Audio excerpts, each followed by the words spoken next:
Et bonjour à tous.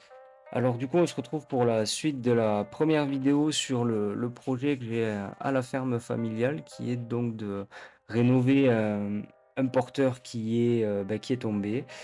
Donc là, ce qu'on voit, c'est le ferraillage. Donc on voit là les fissures sur la façade qui sont vraiment le témoin de la fissuration de la maison, le fait qu'elle travaille dans tous les sens. Et là, donc le but, c'est vraiment de reprendre, un ferraillage correct qui va reprendre le poteau déjà existant pour, le consolider et lui permettre de récupérer toutes les charges de l'ourdi, donc de l'étage de la maison qui est au-dessus. Donc après avoir procédé à la finition de mon ferraillage, donc il est renforcé, il est lié avec des liens en fer qui sont recuits, donc qui à la torsion résistent bien et permettent un bon serrage entre eux. Je monte mon mur de parpaing, enfin mon mur, ce qui servira de poteau et aussi de coffrage donc en parpaing, en dur, qui est chaîné et qui va me permettre d'élargir le poteau vers l'intérieur pour reprendre vraiment l'angle euh, de l'ourdi.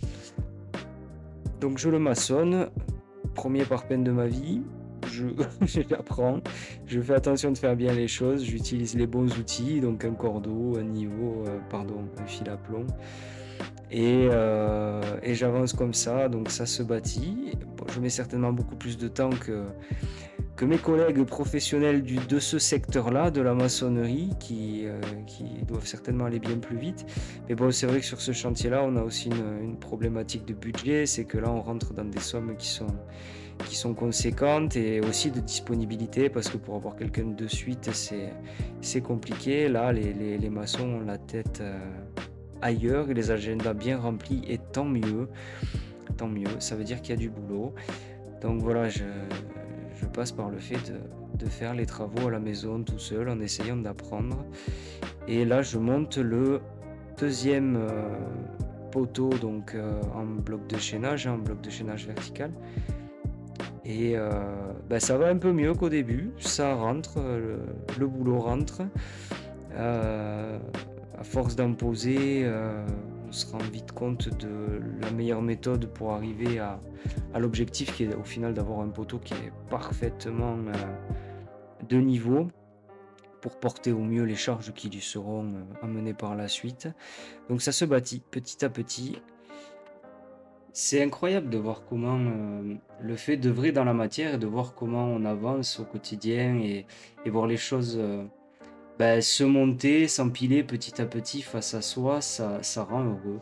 Enfin, je trouve que c'est fabuleux et que on devrait peut-être plus jeune à l'école nous dire, ok, si les métiers ben, de bureau ça te convient pas et tu sais que t'es pas fait pour vivre à l'intérieur, on a de quoi t'amener vers des métiers où tu pourras réfléchir autrement et essayer de bâtir des choses et voir au quotidien les choses avancer dans la matière. Si ça te correspond plus, vas-y, quoi.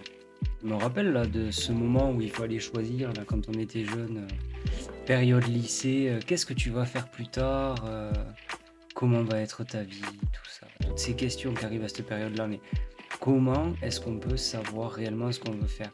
Par exemple, moi je suis passé par un BTS Banque, j'ai fait 2 ans de BTS Banque parce que j'étais passionné par l'économie, par les chiffres, etc. Et arrivé dans un bureau, je me suis dit, mais tu peux pas faire 40 ans de ta vie là-dedans, c'est juste pas possible. Donc, la vie a fait que j'ai fait plein d'autres choses pour en arriver au bâtiment où je m'éclate, mais tous les jours. Parce que ça avance, parce que c'est du concret, parce que c'est beaucoup plus en corrélation avec ce que je suis, ce que j'ai envie d'être. Et voilà, chacun trouve le métier qui lui correspond. Et moi, je sais que là-dedans, je m'éclate, quoi. Piler des blocs, c'est un peu comme quelque chose de nouveau, comme si j'allais au Laser Quest et que je faisais ma première partie. Enfin, je me régale, donc on essaye de faire au mieux. Là, ce qu'on voit, c'est le coffrage. Bon, le coffrage, j'ai essayé de faire du méga solide et dans la prochaine vidéo, vous verrez que c'était pas assez solide et du coup, il a fallu consolider pendant qu'on est en train de couler le béton. Mais bon, c'est les joies de l'apprentissage et en tout cas, j'essaie de faire au mieux et je plâtre. heu, tous les interstices là qu'il peut y avoir entre la planche qui me sert de lisse et le coffrage qui vient se glisser pour définir, les côtes de mon poteau.